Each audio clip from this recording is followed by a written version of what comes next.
everybody, Captain Nathaniel Lemmon, FloridaSightFishing.com, and I'm here to bring you my November fishing report for 2025. I'm out here in Mosquito Lagoon, just finished up doing a fly charter and talk about some phenomenal weather that we're having right now, after this hard cold front we just had.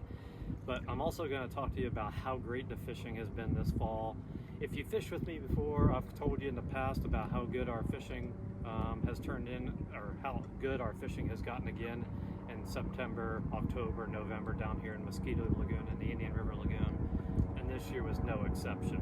I filled the calendar with people that listened to me, and man, wait till you see some of these photos, because it was some amazing catching that we had going on. Doubles and triple hookups for everybody.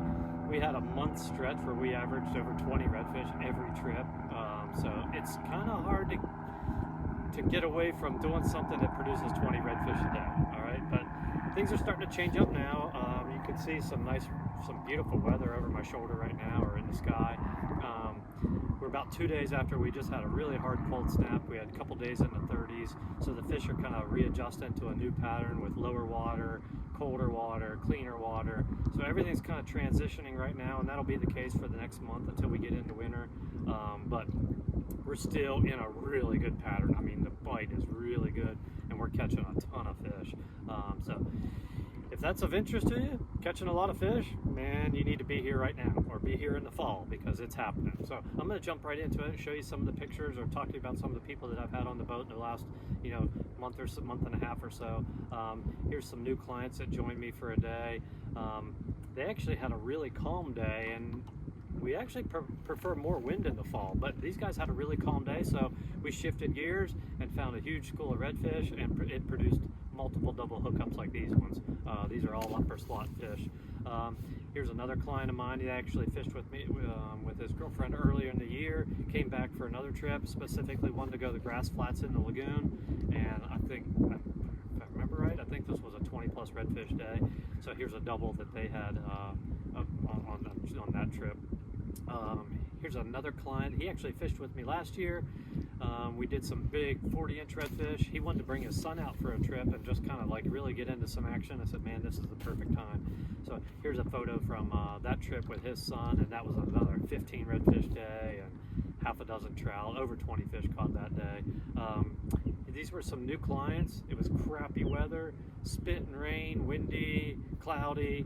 But here's a triple hookup that we had with them, and a lot of other redfish that they caught too. Here's another client of mine.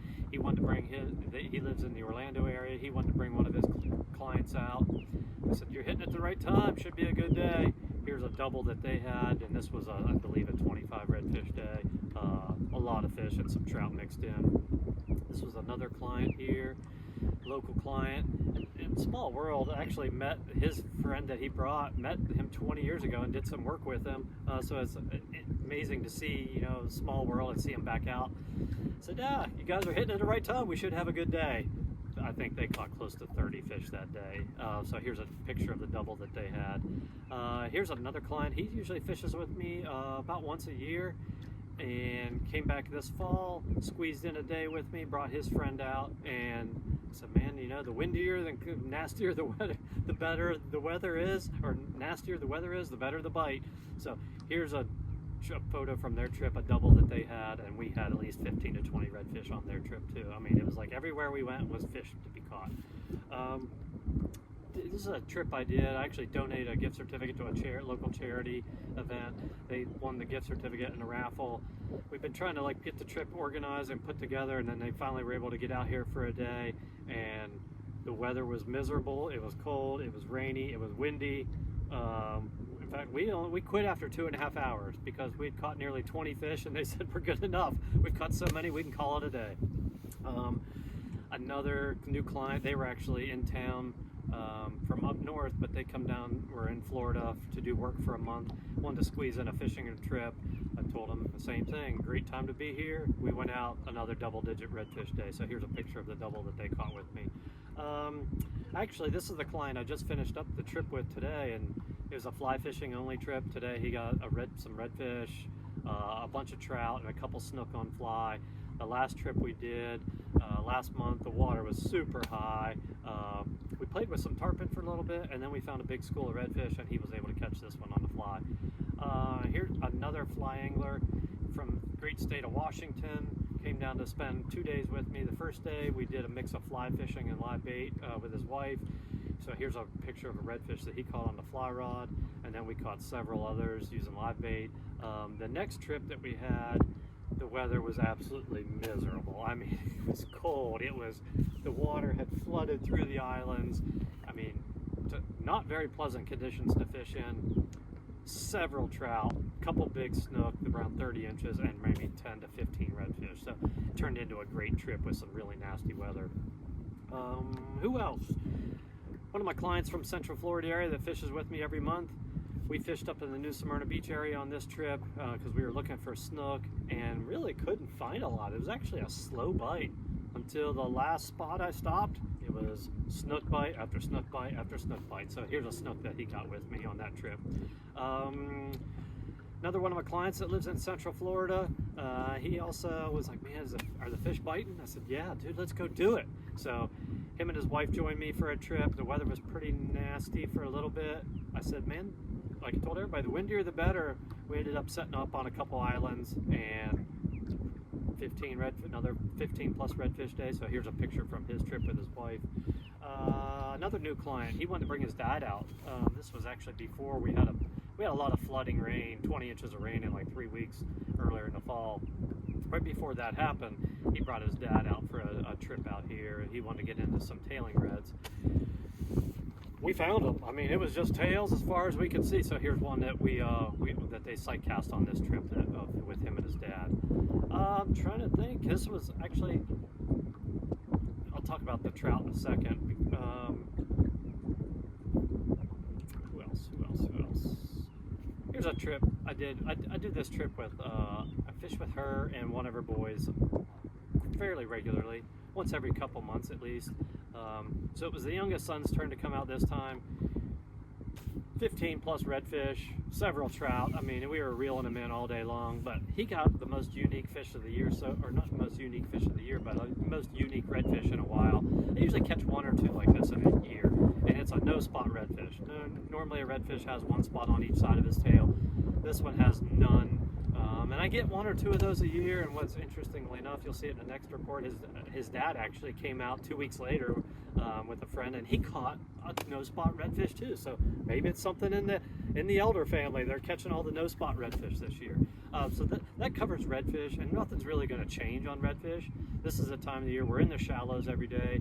I've kind of stopped doing any of the big 40-inch redfish for the year. They come and go when we catch some, but it's not really something that you can hang a lot of consistency on targeting because they're just lethargic and they're cold. You can stick with it for a couple hours and you get one here and there, but definitely the shallow water is the place to be for the late fall and winter time. So that's where we're at now, and the redfish is going to stay consistent. We're going to be getting them all the way into the spring.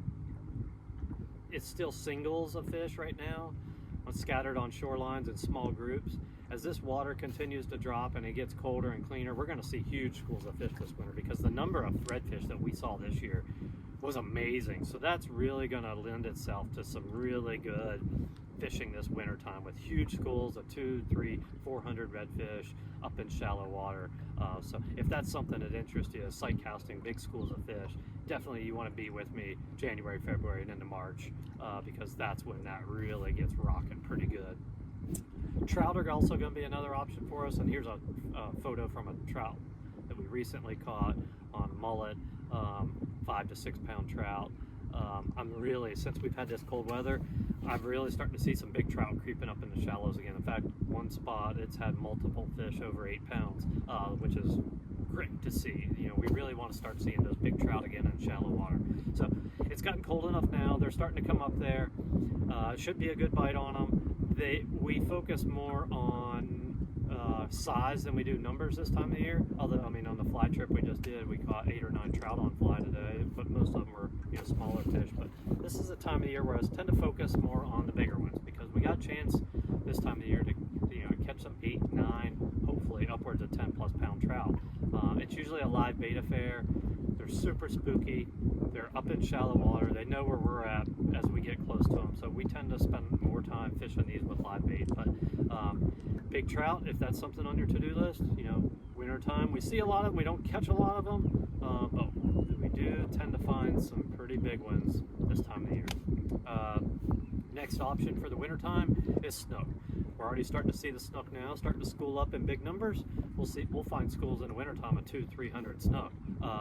The big ones, you know, 26, 30 plus inches, they're pretty lethargic this time of the year. They don't really want to bite all that well. Sometimes you get one and then the rest of them will shut down. But those small ones, that big, up to 25 inches, they're pretty ravenous. Assuming it's not so cold that they're like fighting for their life, but as it warms up, they're pretty ravenous. Yesterday's trip, I mean, we threw lures and we pounded some snook on lures, also with some trout and redfish mixed in. But we fished one bank that maybe had 100 snook on it. They were all schooled up together, and they were willing to eat just about anything we threw at them. So that tends to be a solid pattern, consistent pattern for all the winter time. We won't really get in consistent months of catching some really big ones in daylight hours. Like we can go to the bridge and you can make people fish all night long, you know, fishing in the dark to try and catch some big snook, but we can also catch 20 to 30 of them in daylight hours, just not as big, and you don't have to fish at 2 in the morning to do it. So if you want to catch some snook, then let's do it this winter time, because as you can see, redfish, trout, and snook, they're around all winter long. You know, there's a slam today, a slam yesterday. We tend to get a slam most days. So, you know, there's a lot of variety this time of year. We're starting to see some black drum showing up. There'll be another thing that we fish for the winter time. So, you know, it's a great time of the year to be here, especially as this water continues to drop. We'll see tailing fish. We focus more on sight casting this time of year. So if you really like to sight fish, that's something that is on your list to do, then this is the time of the year to do it, all the way into the spring before the water starts to get a little cloudy again in the spring. Okay, so if you're interested in getting out here with me, Florida Sight Fishing is the website. 386-212-4931 is my phone number. I'm out here on the water a lot.